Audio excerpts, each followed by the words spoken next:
Mjue Caleb de Brantham, mwanzilishi wa Pepsi, kinywaji maarufu duniani. Mwanzilishi aliyeunda kampuni iliyofilisika mara 2 na kujaribu kuiuza kwa Coca-Cola mara 3, lakini walikataliwa kila walipojaribu. Leo hii Pepsi inadunda kama moja ya brandi kubwa duniani, ikiwa na thamani ya zaidi ya dola bilioni 226. Kama ndo kwanza unajiunga nasi, tafadhali bonyeza alama subscribe, usisahau kulike na kucomment ili uwe wa kwanza kupata video zetu pindi tu zinapowekwa hewani. Caleb de Brantham alizaliwa mwaka 1867. Caleb alikulia katika mji mdogo wa wakulima huko North Carolina, Marekani. Baba yake alikuwa mfanyabiashara mwenye kipato kikubwa, na hali hii ilimpa Caleb fursa ya kupata elimu bora. Baada ya muda alienda kusomea udaktari katika chuo kikuu cha North Carolina. Baba yake alikumbana na matatizo ya kifedha na hakuwa na uwezo wa kumlipia ada. Caleb alilazimika kuacha masomo, lakini aliporudi mtaani, wakazi walimwona kama daktari kamili, kwani hakukuwa na daktari yeyote wa karibu. Hivyo aliwasaidia kwa ushauri wa afya, huku akifundisha shuleni ili kuweza kuokoa pesa kwa ajili ya masomo. Baada ya miaka 2 alipata fedha za kutosha kurudi chuo, lakini safari hii hakutaka tena kuwa daktari, labda kutokana na uzoefu wa kuwasaidia wakazi wa mtaa wake na matatizo yao ya kiafya. Mwaka 1892, akiwa na miaka 25, Caleb alinunua jengo katika mji wa New Bern, North Carolina, na kufungua duka lake la dawa aliloliita Brantham Pharmacy. Wakati huo maduka ya dawa yalikuwa sehemu maarufu ambapo watu walikusanyika na kuzungumza. Caleb alikuwa mtu wa watu sana, na hivyo kwa muda mfupi alikuwa na marafiki wengi mtaani. Mwaka huo huo kampuni ya Coca-Cola ilianzishwa huko Atlanta, Georgia, na walianza kuuza syrup ya cola ambayo ilikuwa maarufu kwenye maduka ya dawa. Caleb aliona haraka sana fursa iliyokuwepo kwenye kinywaji hiki. Mwanzilishi wa Coca-Cola alikuwa ameweka kemikali za kulevya kwenye kichocheo chake, kitu ambacho Caleb hakukipenda.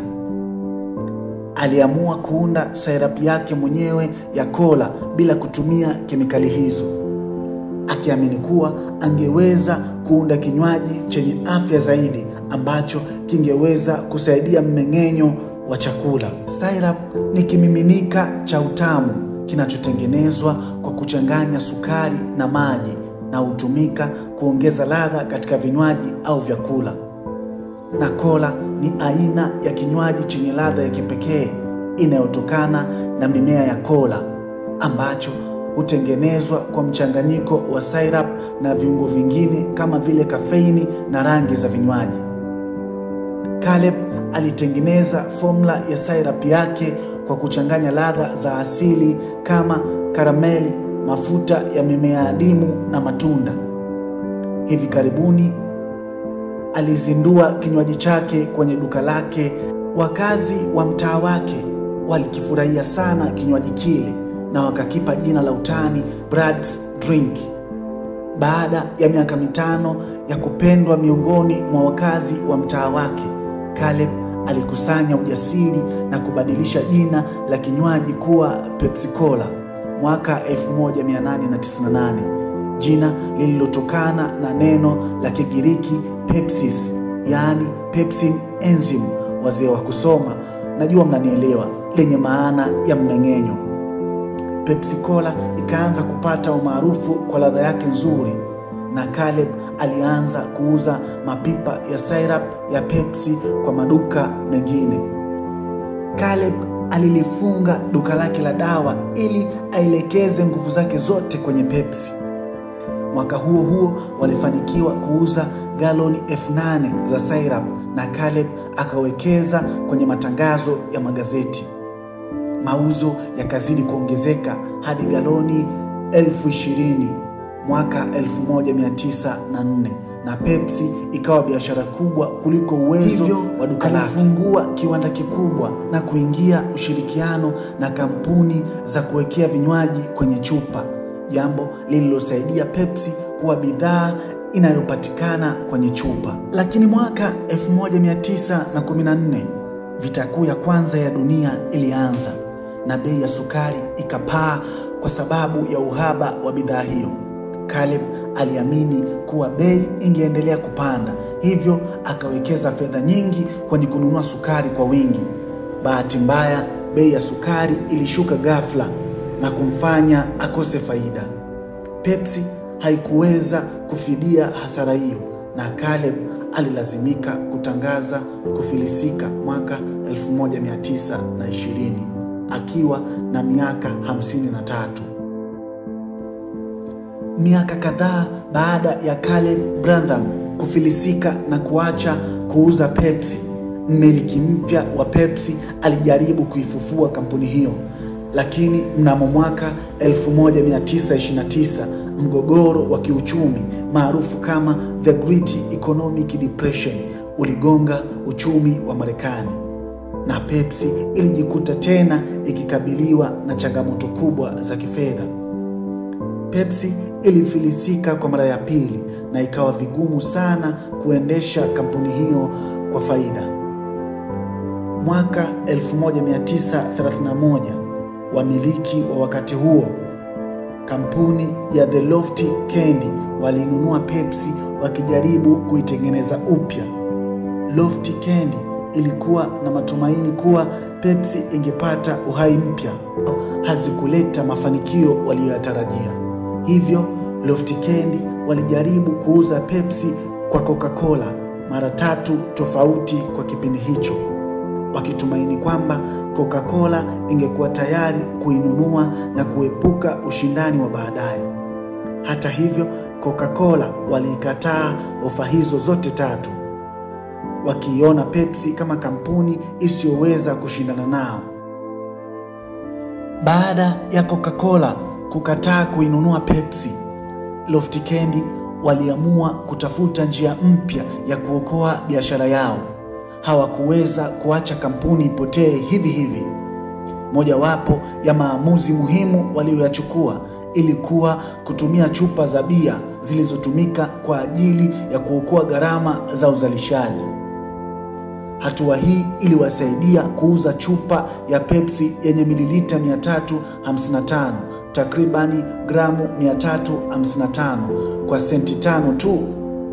Kwa bei hiyo hiyo, Coca-Cola ilikuwa inauza chupa yenye mililita 177, takribani gramu 177. Hivyo Pepsi ilimpa mteja kiasi mara 2 zaidi ya soda ya Coca-Cola kwa gharama sawa.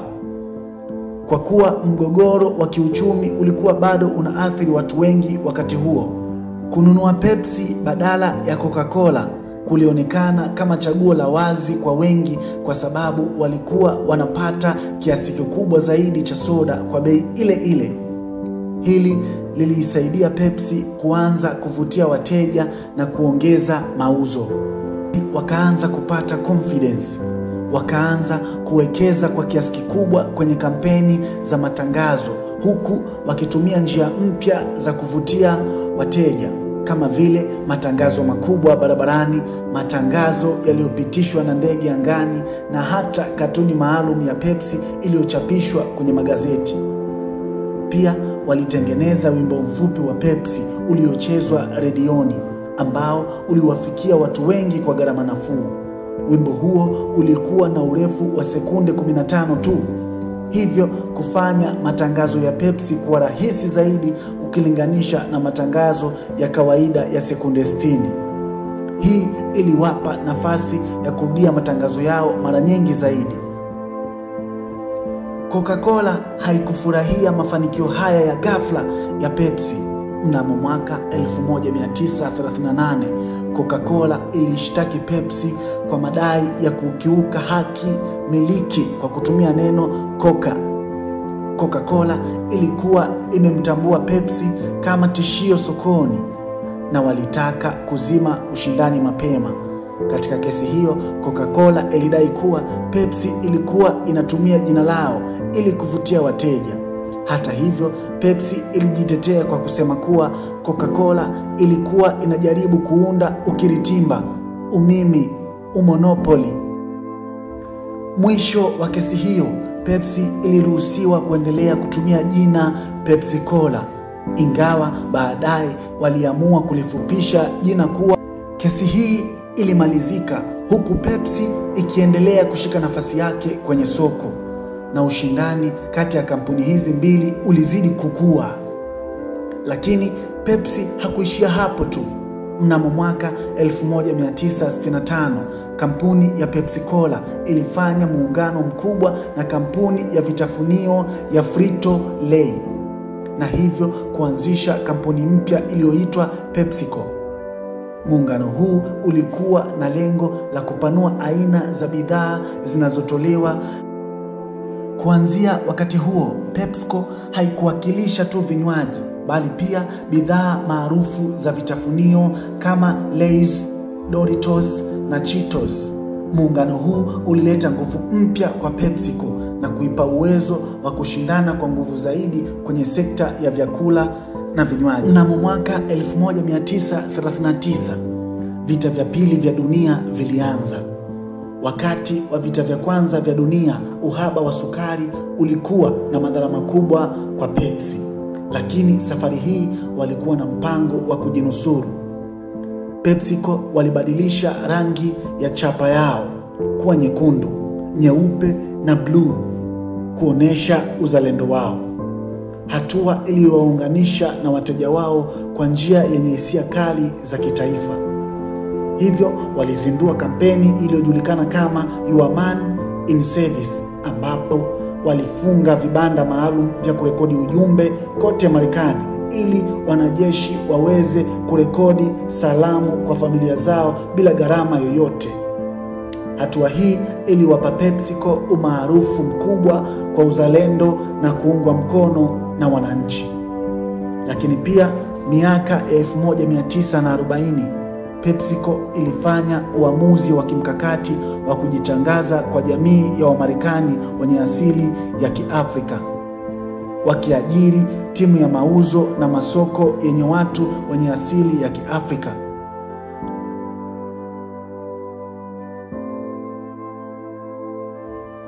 Kupitia tekniki hizi, PepsiCo ilifanikiwa kuvuka changamoto za vita vya pili vya dunia ikiwa imara zaidi. Kwa hiyo PepsiCo baadaye ikaanza kupokea meli za biashara za usafirishaji kutoka kwa Soviet, lakini mpango huo pia ulishindikana kutokana na anguko la Umoja wa Kisovieti mwaka 1991. Pamoja na kuvunjika kwa mpango huo, Pepsi bado iliendelea kuwepo katika nchi za Ulaya Mashariki. Mwaka 2008, PepsiCo ilinunua kampuni kubwa ya juisi nchini Urusi. Hata hivyo, mwaka 2022 ilisitisha uzalishaji wake nchini humo kutokana na mgogoro wa Urusi na Ukraine. Hivyo, uhusiano wa kipekee kati ya PepsiCo na Russia ulioanza miaka mingi iliyopita ulikamilika rasmi. Kwa kuwa hadithi yetu ni ndefu sana, nadhani ni bora tuishie hapa kwa sasa.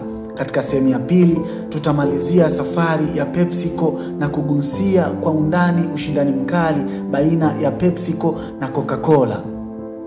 Kama ndo kwanza unajiunga na chaneli yetu, tafadhali bonyeza alama subscribe, usisahau kulike na kucomment ili uwe wa kwanza kupata muendelezo wa sehemu ya pili ya hadithi hii, na pia uweze kuwa mwanafamilia mpya wa Simulizi Library.